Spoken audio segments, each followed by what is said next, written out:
கடவுள் பயன்படுத்திய தனி மனிதர்கள். மோசே ஒரு தனி மனிதர். கடவுள் அவரை கொண்டு இஸ்ராயல்களை விடுவித்து வந்தார்.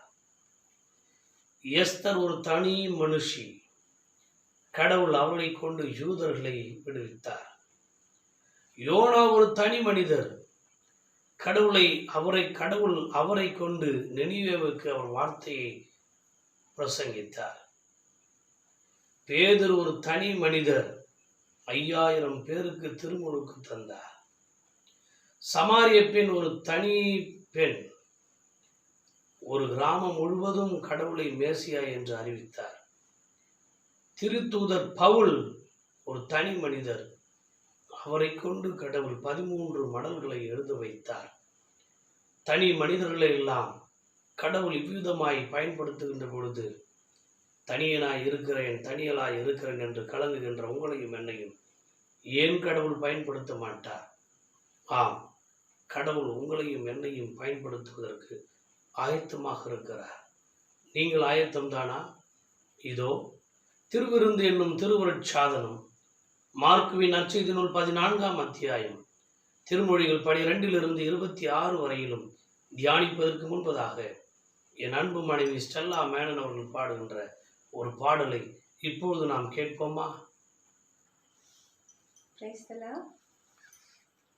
இயேசுவே உந்தன் வார்த்தையால் வாழ்வு வளம் பெறுமே, நாளுமே அன்பு பாதையில் கால்கள் நடந்திடுமே. தேவனே உந்தன் பார்வையால் என் உள்ளம் மலர்ந்திடுமே. இயேசுவே என் தெய்வமே, உம் வார்த்தை ஒளிர்ந்திடுமே. இயேசுவே உந்தன் வார்த்தையால் வாழ்வு வளம் பெறுமே, நாளுமே அன்பு பாதையில் கால்கள் நடந்திடுமே. நன்மையில் இனி நிலை பெறும் என் சொல்லும் செயல்களுமே, நம்பிடும் மக்கள் அனைவரும் ஒன்றாகும் நிலை வருமே.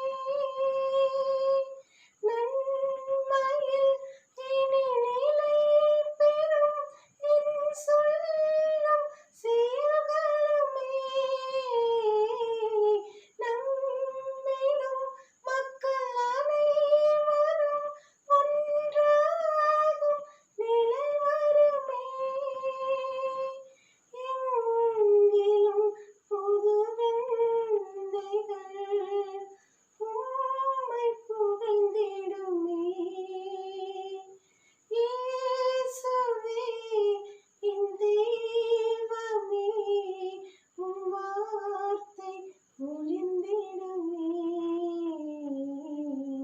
இயேசுவே உந்தன் வார்த்தையால் வாழ்வு வளம் பெறுமே, நாளுமே அன்பு பாதையில் கால்கள் நடந்திடுமே. தேவனே உந்தன் பார்வையால் என் உள்ளம் மலர்ந்திடுமே. இயேசுவே என் தெய்வமே, உம் வார்த்தை ஒளிர்ந்திடுமே. இயேசுவே உந்தன் வார்த்தையால் வாழ்வு வளம் பெறுமே. முழுக்கு முனிவர் யோவான் தன் வாழ்வையே கடவுளுக்காக கொடுத்தார்.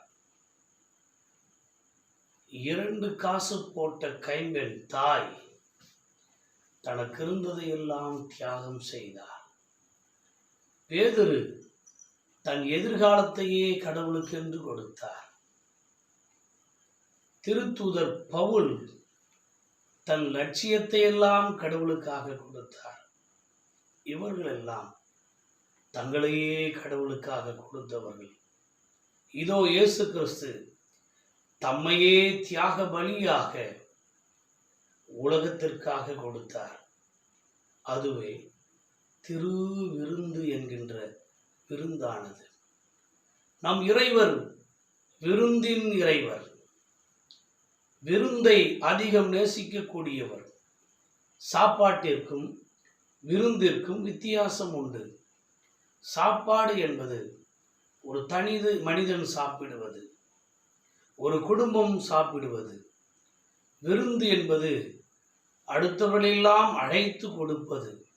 ஆம், இறைவன் எல்லோரையும் ஒன்றாக்கி ஒன்றிணைத்து தரக்கூடிய ஒரு விருந்தை தன் கடைசி இரவில் தொடங்கி வைக்கிறார். இந்த இரவு இருக்கிறதே, இந்த இரவுதான் யூதர்களை பொறுத்தளவில் பகல். நமக்கான பகல் இருக்கிறதே, அந்த பகலெல்லாம் யூதர்களை பொறுத்தளவில் இரவு. கிறிஸ்துவுக்குள் பிரியமானவர்களே, இஸ்ராயல் மக்கள் 70 பேர் எகிப்திற்கு போனார்கள். பஞ்சம் பிழைக்க போனார்கள், பசியார போனார்கள். அங்கே போனால் உணவு கிடைக்கும் என்று போனார்கள்.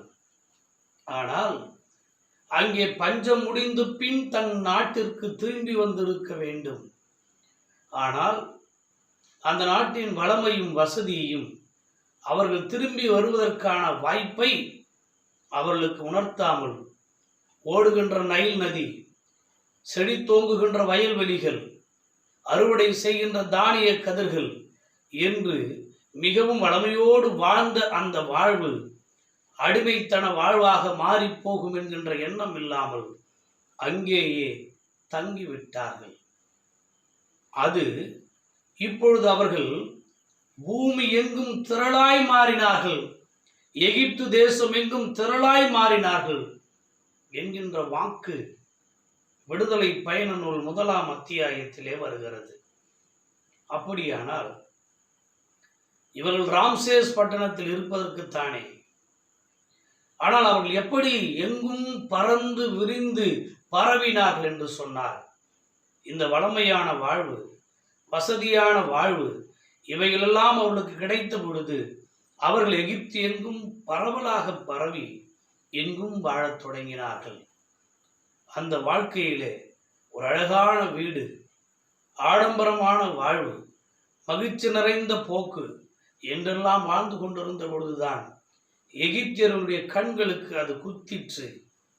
உடனடியாக அவர்கள் இவர்களை ஒடுக்க வேண்டும் என்பதற்காக வீடுகளை பறித்து கொண்டார்கள், உடைமைகளை எடுத்து கொண்டார்கள், உரிமைகளை முற்றிலும் அகற்றிவிட்டார்கள். அடிமைகளாக மாற்றி அவர்கள் வீடுகளுக்குள் வாழாமல் அங்கே போடுகின்ற கூடாரத்தில் தங்க வேண்டும். அதுவும் இரவு நேரத்தில் மட்டும் கூடாரத்தில் இருக்க வேண்டும். பகல் நேரத்தில் சூரியன் வருவதற்கு முன்பதாக அவர்கள் செங்கல் சுடுவதற்கு, கற்களை உருவாக்குவதற்கு அடிமைகளாக புறப்பட வேண்டும். ஆளோட்டிகள் என்று மாடு ஓட்டுகின்றவர்கள், ஆடு ஓட்டுகின்றவர்களை தெரியும். ஆனால் அப்படியே ஆட்களை ஓட்டுகின்ற அளவிற்கு ஆளோட்டிகள் கையில் சாட்டையோடும் பல்வேறு கொடூரமான கருவிகளோடும் இருந்தார்கள். எல்லாரையும் ஈவு இரக்கமின்றி அடித்தார்கள், புடைத்தார்கள், கஷ்டப்பட்டார்கள். இந்த அடிமை வாழ்வு அவர்களுக்கு கசந்து போனது. இந்த பகல் நேரம் அவர்களுக்கு பாடுகளின் நேரமாக இருந்தது. இரவு நேரம்தான் அவள் இருப்பதற்கான இரக்கத்தின் தருணமாக மாறினது. நமக்கெல்லாம் ஓர் இரவின் 12 மணிக்கு பிறகு ஒரு புதிய நாள் தொடங்கும். ஆனால் யூதர்களை பொறுத்தளவில் ஒரு நாளின் மாலை 6 மணியிலிருந்து புதிய நாள் தொடங்கும். நமக்கெல்லாம் ஒரு நாளின் முதல் உணவு காலை உணவு. யூதர்களை பொறுத்தளவில் ஒரு நாளின் முதல் உணவு இரவு உணவு. ஏனென்று சொன்னால் சூரியன் வருவதற்கு முன்பதாக அவர்களை அழைத்து சென்று அடிமை வேலை வாங்குவார்கள். செங்கல் சுட சொல்லுவார்கள், செங்கலை அடுக்க சொல்லுவார்கள், கட்டிடத்தை கட்டுவதற்கு சுமந்து செல்ல சொல்லுவார்கள். 3 வயதிலிருந்து இப்படி இஸ்ராயேலர்களை ஒடுக்குவதே அவர்களின் முக்கிய நோக்கமாய் இருந்தது. ஒவ்வொரு நாளும் வாழ்வு கசந்து போன அவர்கள் மாலை நேரம் எப்பொழுது வரும், அப்பொழுதுதான் தனக்கு ஒரு புதிய நாள் தொடங்கும், அப்பொழுதுதான் குடும்பத்தோடு அமர்ந்து உணவருந்த முடியும், அப்பொழுதுதான் பிள்ளைகளோடு இருக்க முடியும், அப்பொழுதுதான் உறவுகளோடு இருக்க முடியும். ஆக இரவு நேரம் என்பதுதான் அவர்கள் வாழ்வை வாழ்வதற்காக, அனுபவிப்பதற்காக, தொடங்குவதற்காக அந்த வாழ்வின் நேரமாக அவருடைய வாழ்க்கையின் வெளிச்ச நேரம் இரவு நேரமாயிருந்த காரணத்தினால் அவர்கள் இரவு எப்பொழுது வரும், மாலை எப்பொழுது மயங்கும் என்று காத்து கொண்டிருந்தார்கள். எனவே பிரியமானவர்களே, இந்த ராப்போஜனம் என்று சொல்லுவதற்கும் கூட இந்த யூதர்களின் நாள் மாலை நேரத்தில் வருவதினால் இரவு போஜனம் இருக்கிறதே, உணவு இருக்கிறதே, அது மிகவும் பிரசித்த பெற்ற உணவு. எனவேதான் இன்று வரையிலும் யூதர்களின் திருமணமாகட்டும், யூதர்களின் சிறப்பு நிகழ்வாகட்டும், யூதர்களின் வேறு எந்த நிகழ்வாக இருந்தாலும் இரவு நேரத்தில் தான் நடக்கும். இதைத்தான் இயேசு கிறிஸ்து இந்த மண்ணில் வாழ்ந்த பொழுது இரவு நேரத்தில் மணமகன் வருகிறார் என்று சொல்லி மணவாட்டிகள் காத்திருக்க வேண்டும் என்கின்ற அந்த ஓமையை சொல்லுகிறாரே, அது கூட இரவு நேரத்தில் தான் அவர்கள் மணவாழ்வு தொடங்கி இருக்கிறது. இரவு நேரத்தில் தான் அவருடைய பல்வேறு சிறப்பு விழாக்கள் நடந்திருக்கிறது. இரவு நேரத்தில் தான் கடவுளை கூடி தொழுதார்கள். இரவு நேரத்தில் தான் குடும்பமாய் அமர்ந்து உண்டார்கள். இரவு நேரத்தில் தான் கடவுளை நினைத்து நினைத்து நினைத்து துதிபாடல் பாடினார்கள். எனவே பிரியமானவர்களே, பகல் நேரத்தில் உண்ணுகின்ற உணவல்ல, இரவு நேரத்தின் இரவு உணவே யூதர்களின் ஒரு நாளின் முதல் உணவு என்பதை நாம் மறந்து போகக்கூடாது. கிறிஸ்துவுக்குள் பிரியமானவர்களே, இந்த எகிப்தின் வாழ்க்கை கசந்த வாழ்வு. எகிப்திலே இருந்த பொழுது பெண் பிள்ளைகள் பிறக்கின்ற பொழுதெல்லாம் அவர் வைக்கின்ற பெயர் எதுவாக இருந்தது? மாறா என்ற பெயராகவே இருந்தது. மாறா என்றால் கசப்பு. ஏனென்று சொன்னால் இந்த கசப்பு நிறைந்த இந்த வாழ்வு அவளுக்கு அதிகமாக இருந்தது. எனவே மூத்த பிள்ளையாக பெண் பிள்ளைகள் பிறந்து விட்டால், ஐயோ இந்த பிள்ளைகளை காப்பது எப்படி, இந்த பிள்ளைகளை வளர்ப்பது எப்படி? ஏனென்றால் ஒரு பெண்ணிற்கு மாப்பிள்ளை பார்க்கின்ற பழக்கம் யூதர்களிடத்தில் இல்லை. ஆனால் ஒரு மாப்பிள்ளை பெண்ணை பார்க்கிற பழக்கம் யூதர்களிடத்தில் இருந்தது. எனவே பெண்ணாய் பிறந்தால் அந்த பெண்ணிற்கு மணமகனை கூட தேடுவதற்கான உரிமை இல்லையே என்று அவர்கள் கசந்து போய் மாறா மாறா என்று வைத்தார்கள்.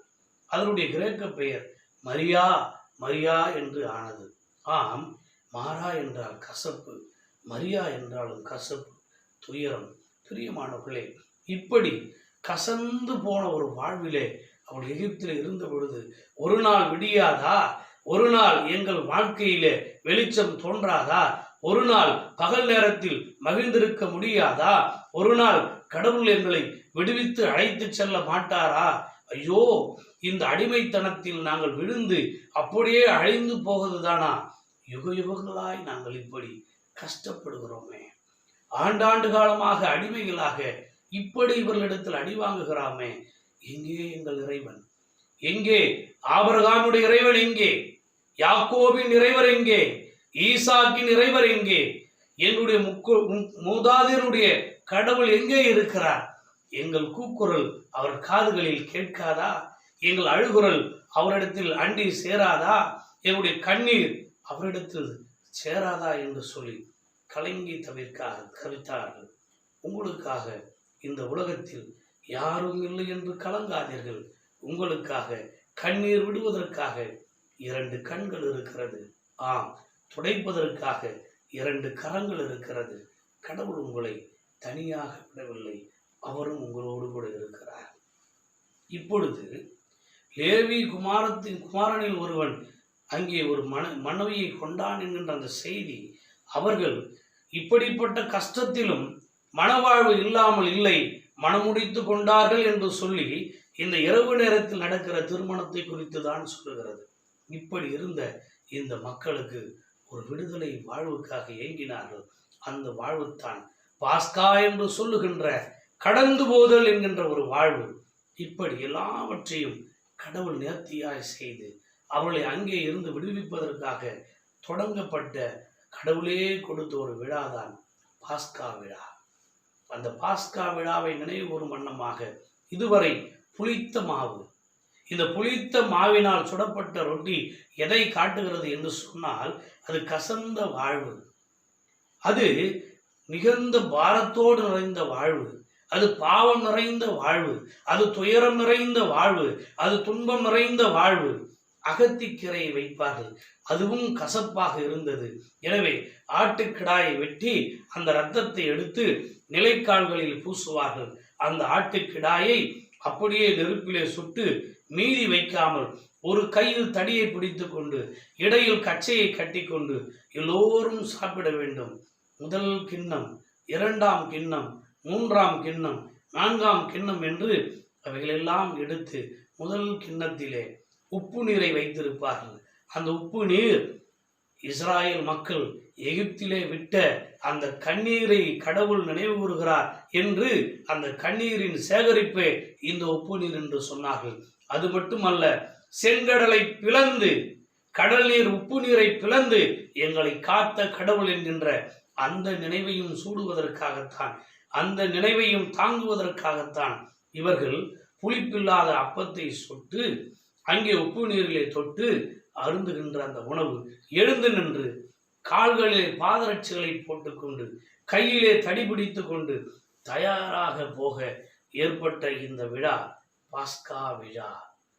இந்த பாஸ்கா விழாவுக்கு முன்பதாக இந்த விழாக்களை எல்லாம் அவர்கள் கொண்டாடினார்கள்.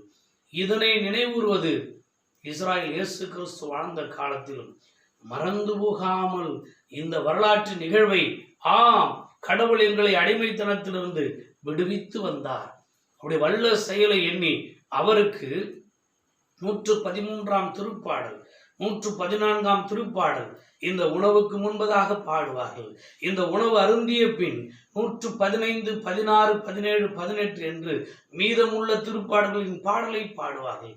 கடவுளை பாடி புகழ்ந்து அவருக்கு கொண்டாடின இந்த விழா நினைவு கூறுதலின் விழா.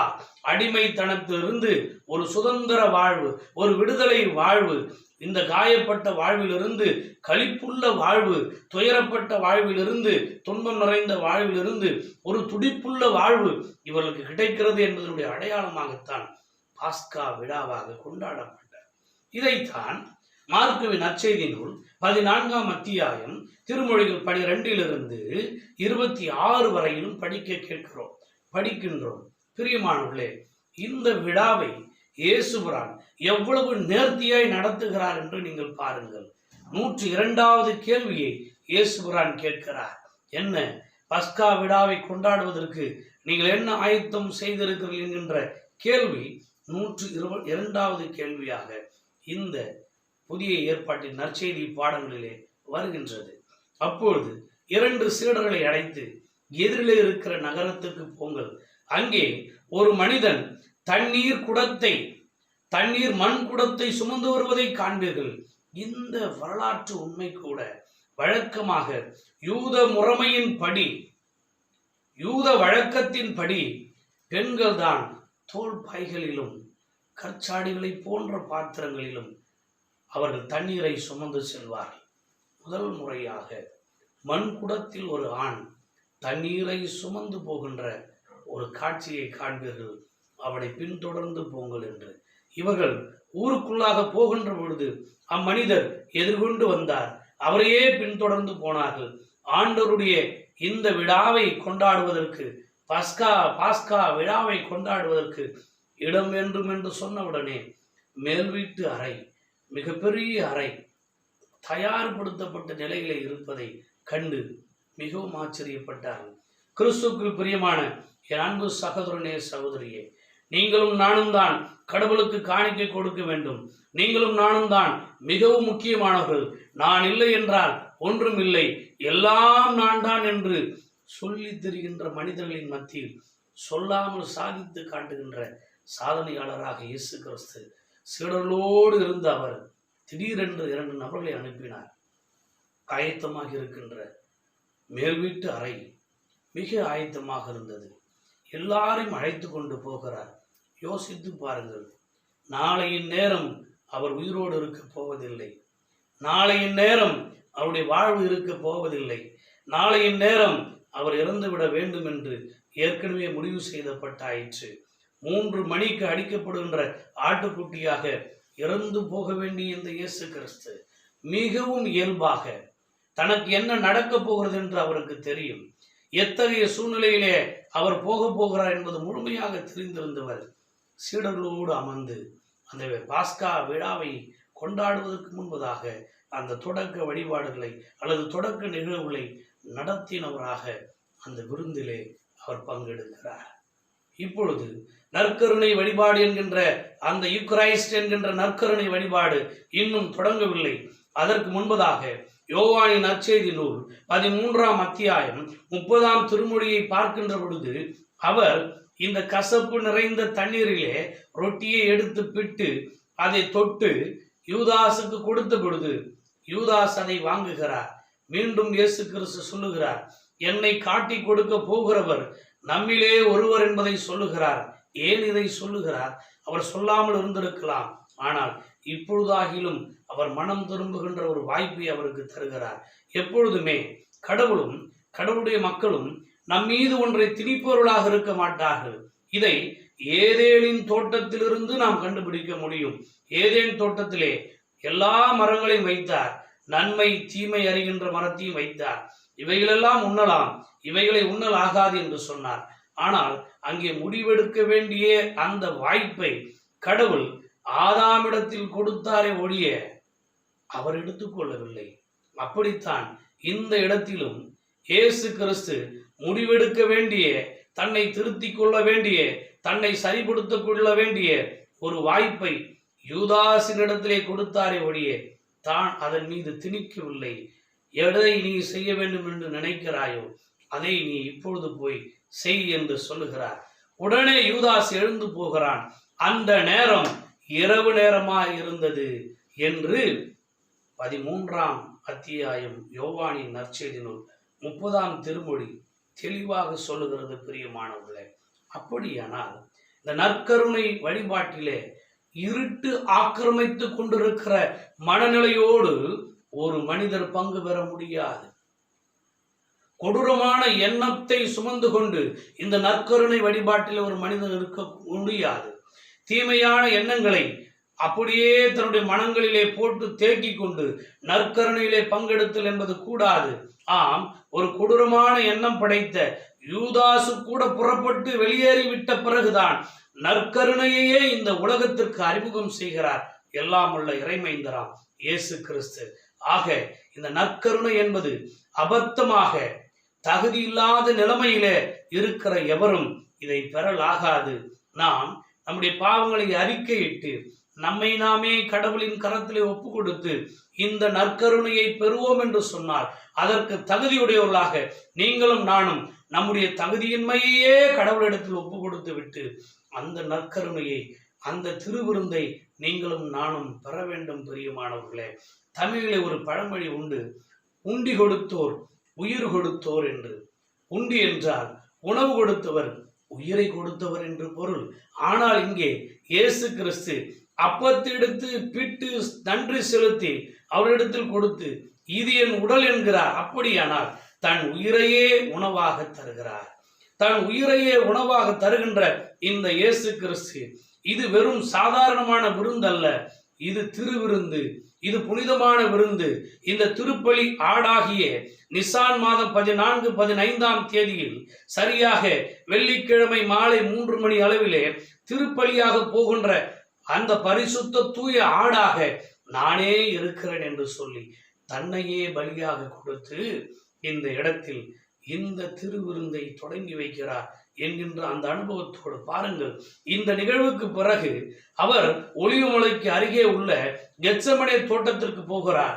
அங்கே இருந்து கைது செய்து கொண்டு போகிறார்கள், விசாரிக்கிறார்கள், அநியாயமாக தீர்ப்பிடுகிறார்கள், சிலுவையிலே கொண்டு போய் கொன்றொழிக்கிறார்கள், கொலை செய்கிறார்கள், படுகொலை செய்து முடிக்கிறார்கள். அவர் சரியாய் 3 மணிக்கு உயிர் விட்டார் என்கின்ற செய்தி ஊர்ஜிதப்படுத்தப்படுகிறது. உத்தரவாதப்படுத்தப்படுகிறது. 3 மணி நேரத்திற்குள்ளாக அடக்க வழிபாடு முடித்தலாயிற்று. கிறிஸ்துவுக்குள் பிரியமானவர்களே, நீங்களும் நானும் இந்த நற்கருணையின் ஆதரை பெற்றுக்கொள்ள வேண்டும் என்று சொன்னார். தீமை நம் உள்ளத்திலே குடிகொள்ளக்கூடாது. தீங்கு ஒரு நாளும் யாருக்கும் எண்ணக்கூடாது. கொடூரமான எண்ணங்கள், கொலைகார புத்திகள் நம்மிடத்தில் இருக்கக்கூடாது. இவைகள் இருக்கும் என்று சொன்னால் அந்த நற்கருணையை தொடங்குகின்ற வழிபாட்டில் கூட உங்களுக்கும் எனக்கும் யூதாசை போல வாய்ப்பு கிடைக்காமல் போய்விடும். இந்த நற்கருணையில் யாரெல்லாம் பங்கெடுக்காமல் போகிறாரோ, திட்டமிட்டு பங்கெடுக்காமல் போகிறார்கள், ஒருவேளை இந்த யூதாசை போன்ற மனிதர்களாக இருந்து விடுவதற்கு வாய்ப்பு இருக்கலாம் என்று யாரும் நினைத்து விடாத வகையில் நம் வாழ்க்கையை அதற்காக ஆயத்தப்படுத்தி காத்திருக்க வேண்டும். பிரியமானவர்களே, ஆபிரகாம் ஈசாக்கை பெறுவதற்கு 25 ஆண்டு காலம் காத்திருந்தார். ஈசாக்கு ஏசாவையும் யாக்கோபையும் பெறுவதற்கு 20 ஆண்டு காலம் காத்திருந்தார். எண்ணி பார்க்க வேண்டும். இந்த விடுதலையை இஸ்ராயல் மக்கள் பெறுவதற்கு 420 ஆண்டு காலம் காத்திருந்தார்கள். 420 ஆண்டு காலம் காத்திருந்தார்கள். என்னை நினைவு கூறும்படி இதை செய்யுங்கள் என்று இறைவர் இந்த திருவிருந்தை தொடங்கி வைக்கிறார். இந்த தொடங்கி வைத்தல் என்பது, என்னை நினைவு கூறுதல் என்பது என்ன? நீதிக்காக, நியாயத்திற்காக, தர்மத்திற்காக, சத்தியத்திற்காக, உண்மைக்காக வாழ்வதற்கு ஒரு மனிதன் முடிவெடுத்தால் அவனுக்கு சாவு நிச்சயம், அவனுக்கு மரணம் நிச்சயம், அவனுக்கு பழிச்சொல் நிச்சயம், அவனுக்கு பாடுகள் நிச்சயம், அவனுக்கு கஷ்டங்கள் நிச்சயம், அவனுக்கு வசைமொழிகள் நிச்சயம், அவனுக்கு கசையடிகள் நிச்சயம், அவனுக்கு அவமானங்கள் நிச்சயம். எனவே என்னை நினைவுறும்படி என்று சொன்னால் இயேசு கிறிஸ்து வாழ்ந்த அந்த தூய்மையான வாழ்விற்கும் அந்த தூய வாழ்விற்கு எதிராக இருக்கின்ற அந்த தூய்மைக்கு எதிராக தருகின்ற மிகப்பெரிய கொடூரமான தண்டனையையும் கூட நாம் நினைத்து பார்க்க வேண்டும். இங்கே கிறிஸ்துவினுடைய மரணத்தை மட்டும் நினைவுறுவதாக, என்னை நினைவுறும்படி இதை செய்யுங்கள் என்பதல்ல, மாறாக உயிர்த்தெழுதலுக்கு நேராக இந்த இரத்தல், இந்த அடக்கம் செய்தலும் இயேசுவை அழைத்து செல்கிறது என்கின்ற அந்த எண்ணத்தோடு இப்பொழுது இயேசுகிறார் இந்த திருவிருந்து வழிபாட்டை தொடங்கி அவர்களிடத்தில் கொடுத்து ஸ்தோத்திர பாட்டை பாடி மகிழ்வோடு புறப்பட்டு செல்லுகிறார். மரணத்தின் களமாட மகிழ்ச்சியோடு சொல்லுகிறார். அவர் நினைத்திருந்தால் கைது செய்கின்ற பொழுது எப்படி மலை உச்சியில் மாயமானாரோ, காணாமல் போனாரோ, அப்படி இங்கே கூட அவரால் நினைத்திருந்தால் தப்பித்திருக்க முடியும். ஆனால் கடவுளின் சித்தத்திற்கும் கடவுளின் சத்தத்திற்கும் தன்னை மொத்தமாக தத்தம் செய்கின்ற கிறிஸ்துவை யாரை தேடுகிறீர்கள் என்று அழைத்து தன்னை கையளிக்கின்ற காட்சியை நாம் பார்க்கிறோம். தன்னை கையளிப்பதற்கு முன்பதாக தான் எப்படி கையளிக்கப்பட போகிறோம் என்பதை திராட்சரசத்தையும் அப்பத்தையும் எடுத்து, இது என் குருதி, இது என் உடல் என்று சான்று பகர்ந்து இப்பொழுது அவர் திருவிருந்தை தொடங்கி வைக்கிறார். என் அன்பின் சகோதர சகோதரிகளே, இன்றைக்கு திருவிருந்தை நடத்த முடியாத ஒரு கொடூரமான காலங்களை நோக்கி நாம் பயணித்துக் கொண்டிருக்கிறோம். எல்லா நாட்களும், வாரத்தின் 6 நாட்களும் திறந்து விடப்பட்டிருக்கும். ஆனால் ஞாயிற்றுக்கிழமை மட்டும் கதவடைக்கப்பட்டிருக்கும். காரணங்கள் உங்களுக்கு புரியும், எல்லாம் உங்களுக்கு தெரியும். இத்தகைய அடிமைத்தன வாழ்வுதான் எகிப்திலே இருந்தது. அந்த எகிப்திலே இருந்து விடுவிக்கப்பட்ட அந்த நினைவுதான் நினைவு கூறப்படுதல்.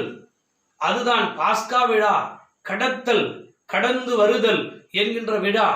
அப்படிப்பட்ட ஒரு உண்மையுள்ள பாஸ்கா விழாவாக, திருவிருந்தின் விழாவாக இது மாற வேண்டும். இந்த மாற்றத்திற்கு நேராய் நாம் பயணிக்க வேண்டும்.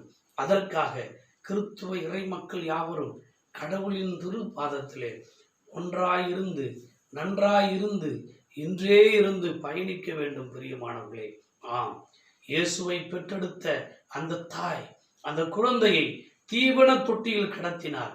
எத்தனை தரிசனம் உள்ள ஒரு பார்வை! ஏன் தீவன தொட்டியில் கிடத்தினார் தெரியுமா? இந்த குழந்தை எதிர்காலத்தில் இந்த உலகத்திற்கே உணவாக போகிற குழந்தை என்று தீர்க்க தரிசன பார்வையோடு மரியன்னை தன்னுடைய குழந்தை இயேசுவாம் அவரை தீவன தொட்டியிலே கிடத்தினார். இயேசும் இந்த உலகத்தில் வாழ்ந்த பொழுது அவர் போதித்த போதனையிலே நானே மெய்யான உணவு என்று, நானே ஜீவ அப்பம் என்று அவரே போதித்தார். போதித்தவர் அப்படியே விட்டுவிட்டாரா? 3 நாட்களாக பாலை நிலத்தில் அமர்ந்து கடவுளின் வார்த்தையை கேட்டுக் கொண்டிருந்தவர்கள் பசியோடு இருக்கிறார் என்று சொல்லி 5 அப்பம் 2 மீனை 5000 பேருக்கு உணவாக தந்து 12 கூடை நிறைய மீதி எடுத்தார். ஆம், அவர் போதித்தவராக மட்டுமல்ல, சாதித்தவராகவும் இருக்கிறார். அவரே இப்பொழுதும் கூட கடைசி காலத்தில் கடைசி இரவில் அப்பத்தை எடுத்து ஸ்தோத்திரம் பண்ணி அதை பிட்டு சீடரில் கொடுத்து, இது என் சரீரம், என் உடல், இது என் இரத்தம், என் குருதி என்றார். அதுவே அவரை நினைவுறத்தக்கதான நற்கருணை திருவிருந்து. பிரியமானவர்களே, திருச்சபை இறைமக்களே, இந்த திருவிருந்தான் இயேசுவின் உடலை நீங்களும் நானும் விசுவாசத்தினால் பெற்றுக்கொள்ள எல்லாம் உள்ள இறைவன் உங்களையும் என்னையும் அழைக்கிறார். ஆம், கோதுமை மணி அந்த தன்னுடைய முழு வடிவத்தை இழக்காவிட்டால் ஒரு அப்பம் உருவாக முடியாது. இயேசு கிறிஸ்து தன் உடலை சிதைப்பதற்கு கொடுக்காவிட்டால், தன் உடலை கிழிப்பதற்கு கொடுக்காவிட்டால் அவரை உயிரோடு நாம் மீண்டும் பெற்றுக்கொள்ள முடியாது. நமக்கு திருவிருந்து என்ற ஒன்றும் கிடைக்காது. எனவே உயிரோடு கூட அந்த இயேசுவை சிலுவையிலே பலி கொடுத்தோம். அந்த பலியே உங்களையும் என்னை விடுவிப்பதற்கான முழுமையான பலி. அந்த பலியை பெற்றிருக்கிற நீங்களும் நானும் கண்களை மூடி கடவுளை நோக்கி பார்ப்போம். அன்பு நிறைந்த இறைவா, இரவிலே தொடங்கின தங்கள் முதல் உணவாம் இஸ்ராயலர்களை பொறுத்தளவில் அந்த ராபோஜனமே சிறப்பான போஜனம். ஏனென்றால் இரவு உணவே அவளுக்கு சிறப்புக்குரிய உணவு. ஏனென்றால் பகல் உணவை குடும்பத்தோடு சாப்பிட முடியாமல் அவசரமாய் வேலைக்கு ஓட வேண்டும். மதிய உணவு அங்கே செங்கல் சூளையிலே கிடந்து ஒன்றாக சாப்பிட முடியாத நிலைமை. எனவே ஒவ்வொரு நாளும் இரவு உணவாம் அந்த நாளின் முதல் உணவு அவர்கள் இல்லத்தில் அமர்ந்து உறவுகளோடு சாப்பிட்டார். இப்பொழுதும் இந்த திருவிருந்து என்னும் உறவிலே உலகத்தின் மாந்தர்களை எல்லாம் ஒன்றாய் திரட்டி உடைய பிள்ளைகளாக நீர் அணியமாக்கி ஆசீர்வதித்தல் வேண்டுமாய் இயேசுவின் மூலம் ஜெபிக்கிறோம் நல்ல பிதாவே. ஆமேன், ஆமேன், ஆமேன்.